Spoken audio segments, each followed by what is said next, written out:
In light of the recent events in Burkina Faso, some people with colonized minds try to downplay the attempts of the African people to liberate themselves from colonialism.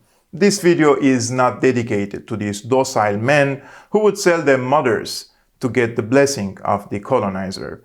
In 1983, a Burkinabe military officer named Thomas Sankara seized power in a popular coup aimed at eliminating corruption and the dominance of French colonialism.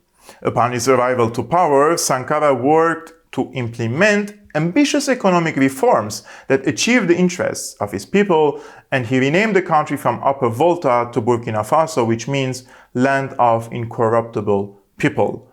Sankara's foreign policy centered around anti-imperialism, avoiding foreign aid, and avoiding the power and influence of the International Monetary Fund, IMF.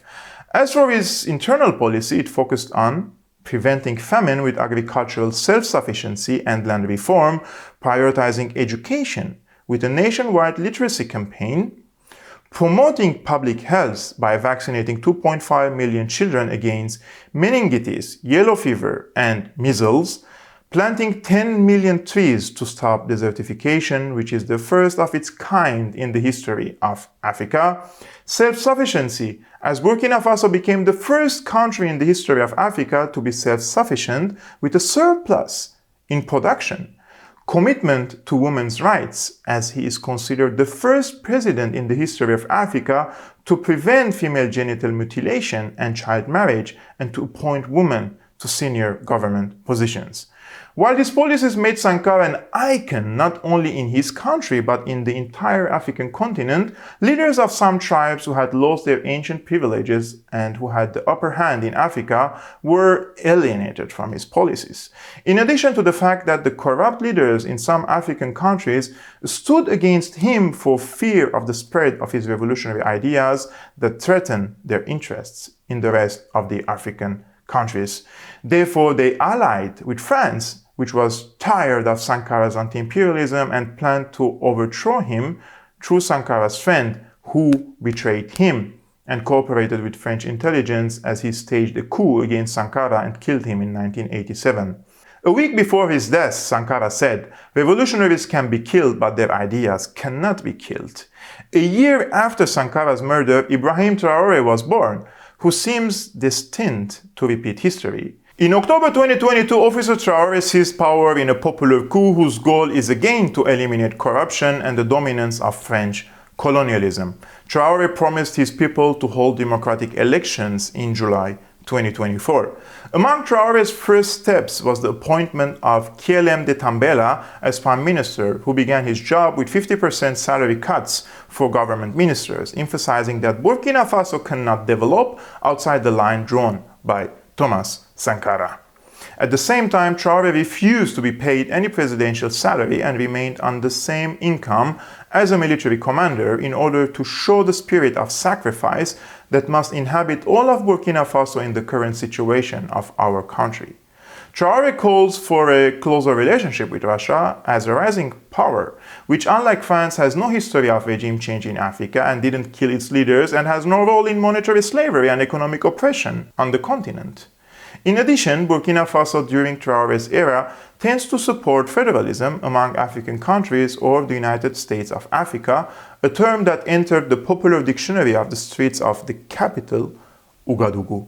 In general, Traore showed a political and philosophical understanding to achieve justice and fair distribution of the wealth of Burkina Faso and benefit from it. According to the Prime Minister of Italy, Giorgia Meloni, France prints francs for 14 African countries and applies its own fees to it.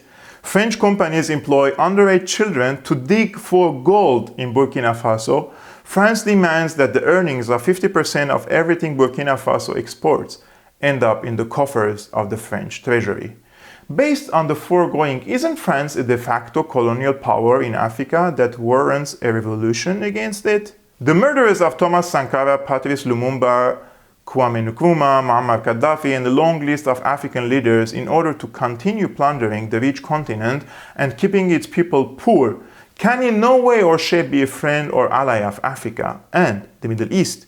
And whoever thinks otherwise is a slave, and the slave who doesn't revolt doesn't deserve pity as Ibrahim Traore said at the Russia-Africa Summit. Emmanuel Macron ci ha definiti vomitevoli, cinici, irresponsabili. E qui la stampa italiana a dire, hai visto che ha detto Macron, che siamo irresponsabili. Vergogna. Irresponsabile Emmanuel Macron sono quelli che hanno bombardato la Libia perché gli dava fastidio che l'Italia avesse un rapporto privilegiato in campo energetico con Gheddafi, esponendoci al caos migrazione nel quale ci troviamo.